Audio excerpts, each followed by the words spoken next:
Hey everybody, JC Hildebrand here from Moto USA. We're out here at the beautiful Washougal Motocross Park in Washington State, and Yamaha has invited us out to test the 2010 Yamaha YZ250F.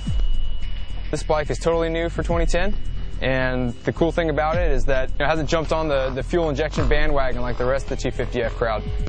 They've redesigned things, but they've done it based around the chassis. They've used aluminum frames before, but this year they finally switched to the twin spar design, and with that they've been able to make a bunch of changes to the bike. Basically, like the fuel tank sits down inside the chassis now. The steering head has been moved rearwards and down. The radiators are dropped back as well, all in response to the changing dynamics of the frame. And what that allows it to do is basically put more emphasis on the front end for better feel in the corners. The weight is more centered inside the chassis, which should make it more agile and flippable in the turns or in the air. Basically, the bike is supposed to be a much better handler, as well as some improved flow through the airbox for increased throttle response, more grunt out of the corners, something these 250Fs need. So we've already got our first official crash of the day finished with a little tip over here in the photo shoot. So now that that's out of our system, climb on, let's go for a ride.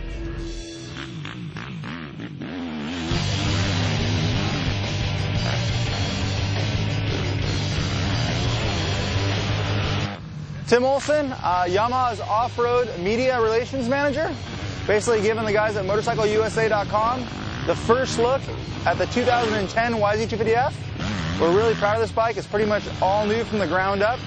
Has a host of really important changes that just make it a really lightweight, nimble handling bike that I think pretty much anybody racing a 250F class will really enjoy. Power's on par, as good as it's ever been. Reliability is also top-notch. So there's no reason this bike won't last you a whole year at top speed.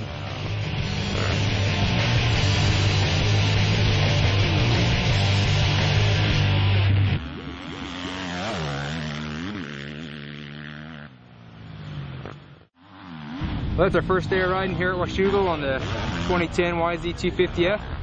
This thing's a ton of fun and it's way different than the old bike. So some of the things to notice is that it really handles differently. That was really the primary goal for these guys, it seems like.